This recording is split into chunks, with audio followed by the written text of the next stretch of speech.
Olá, um abraço fraterno a cada um de vocês que me veem em quaisquer das plataformas, Instagram, YouTube, enfim, sintam-se fraternamente abraçados.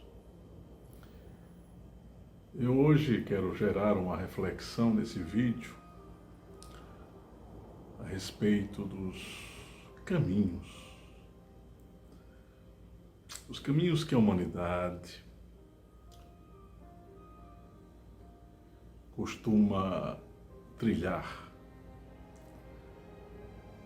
E normalmente o processo humano, ele é claudicante, ele é alicerçado em tentativa e erro. A nossa espécie, a nossa condição civilizacional, os modelos que nós adotamos, todos esses elementos, são imperfeitos e destituídos de um caráter inquebrantável ou de uma condição mais perfeita ou mais plena para melhor ficar registrado.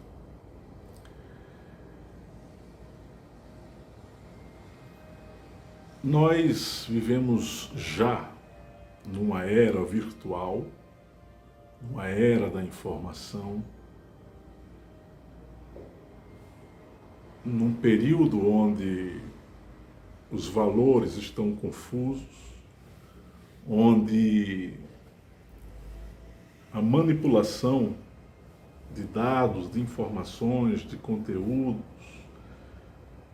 não se dá de maneira qualificada. Eu estou tentando me referir ao modo inapropriado que ultimamente nós estamos fazendo em relação às informações que nos chegam. As redes sociais, as plataformas midiáticas mais sofisticadas, podcasts, vídeos no YouTube como esse aqui provavelmente, e outros vídeos, às vezes passam desapercebidos ou às vezes são distorcidos os conteúdos deles. E o modo como as pessoas se utilizam das redes sociais,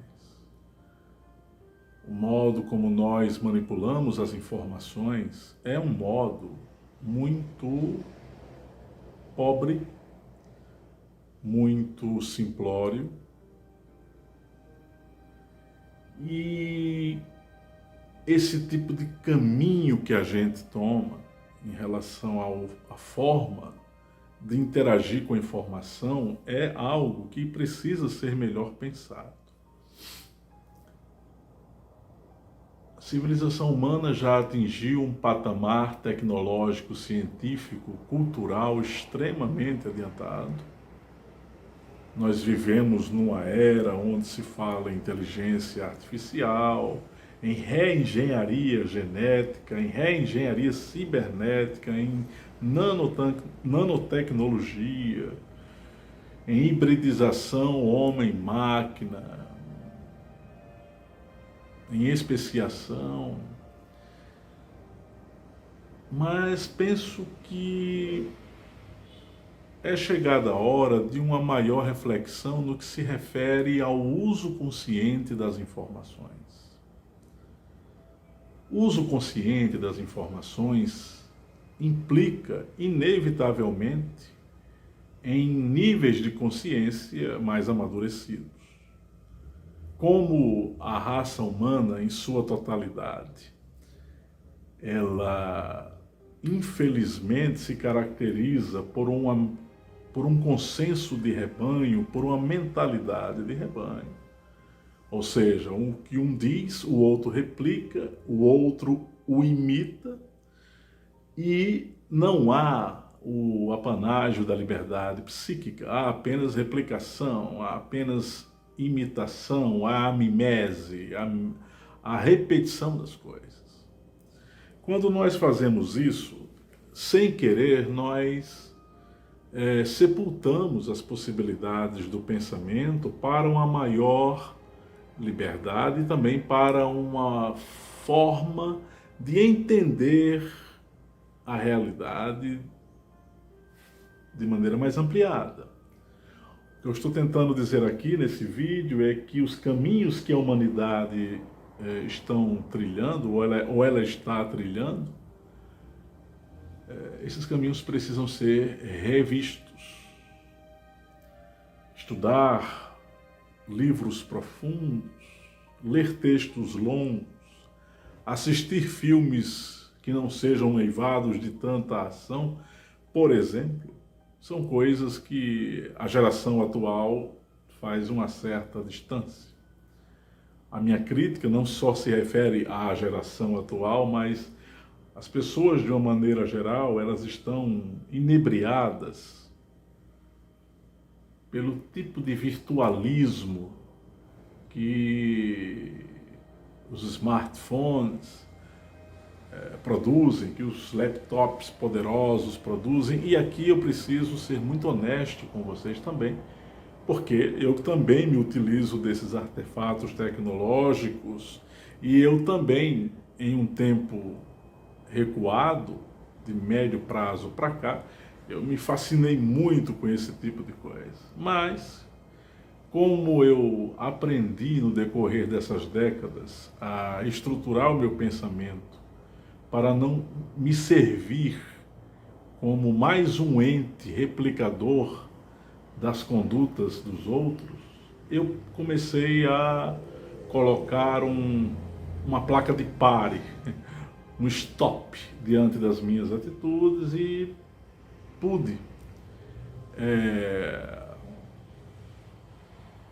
sair desse mundo, dessa bolha que não é tão fácil de ser rompida, mas é difícil para aqueles que ainda se infantilizam ou para aqueles que ainda têm o tipo de pensamento de que a vida é somente divertimento, e a vida é também divertimento, mas a vida não pode ser restrita ao usufruto exclusivo das coisas prazerosas. E o verdadeiro prazer, só abrindo um parêntese da reflexão aqui, repousa no uso consciente e moderado do prazer.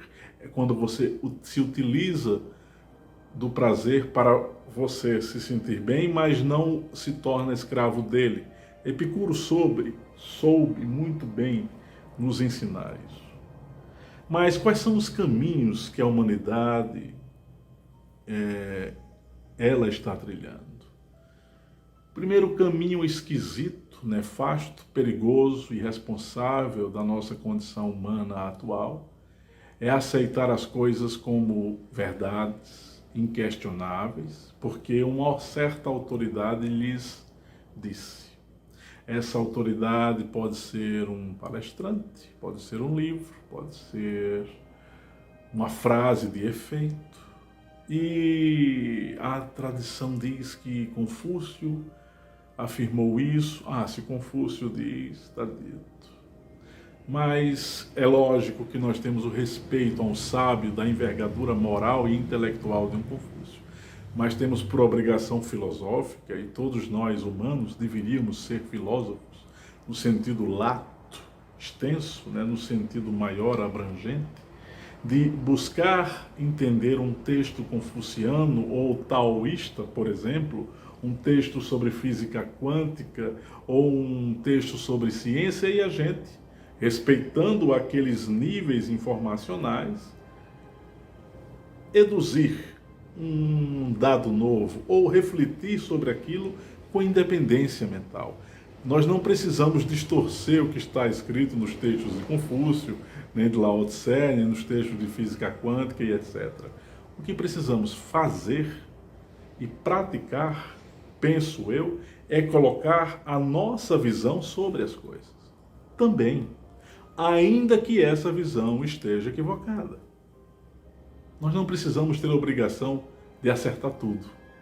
Nós temos que ter a obrigação, sim, de desenvolver algum tipo de anelo mental, de link mental, de insight psíquico, melhor dizendo, que nos possibilite pensar de uma maneira diferente, até porque verdades absolutas não se evidenciam em realidades relativas, em mundos relativos.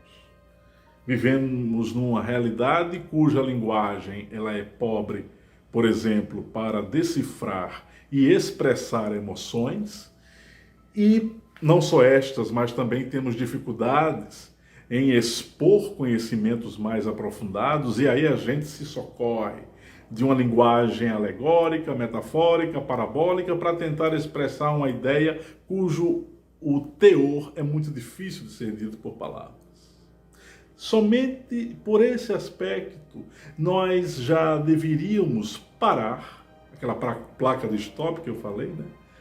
E, peraí, vamos agir com prudência. Eu não posso ficar replicando as ideias, porque nem mesmo eu tenho a condição de entender na inteireza o que essas ideias estão tentando me falar. Então deixa-me utilizar de um critério mais sensato, eu vou estudar com profundidade o que está sendo dito. E no outro momento, com um pouco mais de maturidade psíquica e com leituras e leituras, e não somente leituras em livros, mas na observação dos fatos, na observação das circunstâncias, dos diálogos que eu contemplo, eu vou gerar não uma conclusão, mas uma reflexão sobre aquilo que eu estou interagindo. Tá?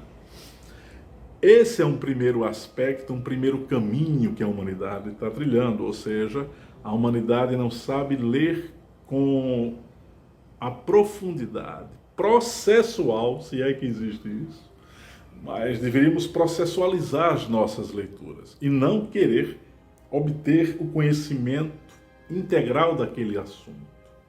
Porque nós ainda não somos devidamente livres psiquicamente para fazer isso. Nós precisamos nos recordar que passamos milênios sob a égide de valores cristalizados, sob a égide de crenças fixas, sob a égide de valores que anulam a nossa autonomia psíquica. Esse é um primeiro aspecto. Um segundo caminho, um segundo aspecto que a humanidade terrivelmente trilha é ignorar, por medo. Ignoramos por medo. E a ignorância, ela produz um fenômeno muito singular, muito curioso, que se refere ao fato de que, não quero saber sobre isso, então eu vou preferir a minha vidinha. Ou seja, a ignorância produz o tipo de psiquismo, o tipo de pensamento voltado para as coisas horizontais, porque elas passam a ser facilmente entendíveis, elas passam a ser compreendidas de um modo muito simplório e não há esforço para o entendimento daqueles temas mais profundos. Mas se nós tivéssemos o bom hábito de, mesmo não entendendo, e há assuntos complexos mesmo, mas mesmo não entendendo, vamos procurar interagir com o tema. Eu não entendo nada de engenharia genética, um exemplo, mas eu vou começar a ler textos sobre o assunto. Um dia eu pego um temazinho que se refere àquele conteúdo sobre engenharia genética, eu vou escolher aquilo e vou estudar. Muito claudicantemente, mas vou. E todos os dias eu vou pegar um assunto mais complexo, vou linkar com o assunto que eu estou ali e vou com o passar dos dias, vai chegar um momento que nós vamos descortinar o conhecimento que antes era difícil de ser compreendido. Portanto, precisamos observar que esse tipo de caminho não nos levará a um lugar, entre aspas, seguro, se é que existe algum lugar seguro. Penso que só o conhecimento alicerçado na vivência pode ser caracterizado como sendo um lugar seguro. Ou seja, a ignorância é o segundo caminho que as pessoas estão trilhando. Mas isso não é de agora, é de há muito. Mas, por ignorância aqui, é a ignorância intelectual, é a ignorância espiritual e é também a superficialidade do conhecimento. Eu não entendo de física quântica, mas eu entendo que física quântica fala do mundo das partículas subatômicas. Aí a pessoa se restringe a esse tipo de envelope. Aí pronto, e diz que sabe de física quântica.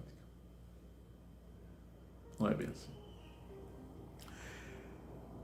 Terceiro outro aspecto que a gente precisaria fazer uma reflexão, um caminho que a humanidade está realizando. O primeiro é o fato de não usarmos as informações de modo adequado, preferindo transformar as redes sociais em pontos de encontro para conversas que normalmente, ou temas que normalmente se tornam supérfluos. Há exceções, obviamente. O segundo caminho é a ignorância, patrocinada por o primeiro aspecto, pelo primeiro caminho. O terceiro caminho que normalmente eu percebo é que nós não sabemos lidar com as verdades que a gente tem acesso. E aí o comportamento ele é atávico. A gente acessa uma revelação X, uma revelação Y, uma revelação Z, e aí acaba tendo um comportamento atávico de transformar uma revelação X na revelação única da humanidade. Isso aconteceu com o livro de Urântia, isso aconteceu com a revelação espiritual do século XIX, isso aconteceu com o advento da obra de Blavatsky, com a revelação que ela também trouxe sobre determinados aspectos ocultos da humanidade. Isso pode estar acontecendo com a própria revelação cósmica, que é absolutamente recente, que está sendo ofertada à condição humana de modo prístino pelo nosso irmão Jean-Val Elan e outros que estudam esse processo na vanguarda dos temas que ali são exarados. E há um viés de confirmação, ou seja, o que está escrito ou dito pelos vídeos referentes à revelação cósmica não podem ser questionados porque é a última verdade do momento. Ou seja, nós não sabemos lidar com as verdades que nós acessamos de um modo mais recente. E aí o comportamento, como eu disse há pouco, é atávico. A gente pega as verdades, entre aspas, ou as informações que estão sendo manipuladas por uma revelação tal, como é o caso da revelação cósmica, ou do livro de Urântia, ou da revelação espiritual do século XIX, a revelação espírita, que não era religião, era ciência filosófica, e a gente coloca como sendo, o universo antimaterial é assim, e não pode ser de outra forma, porque a revelação cósmica disse agora, e ninguém lá na frente poderá adicionar um novo elemento sobre o universo antimaterial, porque já foi dito tudo. Mas aí é que está, não foi dito tudo. Nós não temos condição de dizer tudo sobre os assuntos que a gente manipula. Por uma questão muito óbvia, porque não é equipamento cerebral para tanto, primeiro aspecto. Segundo, o próprio conceito de revelação implica num desvelamento de painéis da verdade, ou seja, não é uma revelação integral. E qualquer pessoa que afirme que uma revelação do livro de Urântia, do Espiritismo, seja lá o que for, é a última ou é a verdade que se consubstancia como sendo inalterável, comete um crime, primeiro, em si próprio em achar isso, segundo, difundindo isso para as outras pessoas. Aí as outras pessoas, elas se contaminam com esse tipo de atitude. O palestrante disse que a verdade que está ali no livro de Urântia é aquela, e quem ofertar um pensamento contrário vai estar na ilusão. Ou seja, nós não sabemos lidar com a profundidade das ideias. Nós temos um péssimo hábito de transformar as nossas ideias, ou as ideias que nos chegam, ou as informações que nós estamos interagindo como crenças. A crença nos demos, a crença nos anjos clones, a crença no universo antimaterial, a crença no druidismo, a crença... Não há mais tempo para crenças. Nós não temos como viver de modo infantil sempre. A humanidade, com todos os erros e eu estou fazendo uma crítica aos caminhos da humanidade, né? Mas aqui eu também dou o braço a torcer. A humanidade, com todos os equívocos que ela assume, ela comete coisas maravilhosas. Ela produz coisas maravilhosas, melhor dizendo. E uma delas é que nós já temos condições cognitivas, intelectuais, de não agir mais do modo como a gente vem interagindo com as informações. A gente tem que sair do nível de fantasia existencial que a gente foi obrigado a assumir para um modo realista. E o realismo não implica na ausência de uma atitude positiva e também não implica no pessimismo excessivo. Nós nem podemos ser um Schopenhauer absoluto, nem podemos assumir uma face fantasiosa, romântica absoluta. Precisamos assumir um caminho do meio, observando as coisas com sensatez. Isso não é fácil, mas não é impossível que nós exercitemos esse tipo de coisa. Portanto, o nosso vídeo de hoje teve como objetivo mostrar ou indicar ou estimular uma crítica sobre os caminhos da humanidade ou as atitudes que nós estamos tendo com relação às informações. É preciso uma mudança de atitude, é preciso um desvio de rota, se efetivamente quisermos aprofundar as coisas. Se efetivamente quisermos assumir o painel, ou a face filosófica, porque a filosofia, no seu sentido mais verdadeiro, ela implica na observação contemplativa, reflexiva e continuada de fatos, ideias e circunstâncias. Isso aqui não pode ser declinado. Isso aqui tem que ser estimulado, pensado. Isso aqui precisa ser expandido. Com tantas informações, com tanta tecnologia, e nós nos contentando com coisas supérfluas, pueris, simplórias. Eu vou ver um vídeo hoje sobre o formato das estrelas. Já é alguma coisa, mas se contentar com apenas o formato das estrelas e não fazer reflexões o porquê que essas estrelas existem, ou não buscar gerar ou cruzar informações a respeito de astronomia com outro tema, isso aqui deveria ser incentivado nas escolas, por nossos pais, por nossos amigos, mas nós preferimos a atitude mais de zona de conforto. Vou parar por aqui, mas vou pedir a vocês que reflitam sobre o que eu aqui acabei de falar. Eu me coloco apenas como mais um elemento que se inquieta com as coisas e só. Sabedoria eu não a possuo, talvez informações eu as possua, vivência algumas poucas ou pouca vivência, mas eu não desisto de buscar algo que me faça crescer. Eu não gosto de ficar na zona do conforto. Eu já fiquei muito durante um período da minha vida e eu, quando pude me perceber absolutamente e eu não gostava, eu comecei a mudar de atitude. E quando a gente muda de atitude, é algo terrível inicialmente, porque você se sente sem o chão que lhe dava sustentação, mas você começa a não depender tanto de coisas de fora. Você passa a se envolver por suas próprias potencialidades e a partir disso você começa a dar o voo. E é importante dar o voo, de algum modo. Um abraço fraterno e amigo a cada um de vocês. A gente conclui aqui esse vídeo. Em um outro momento, a gente retornará.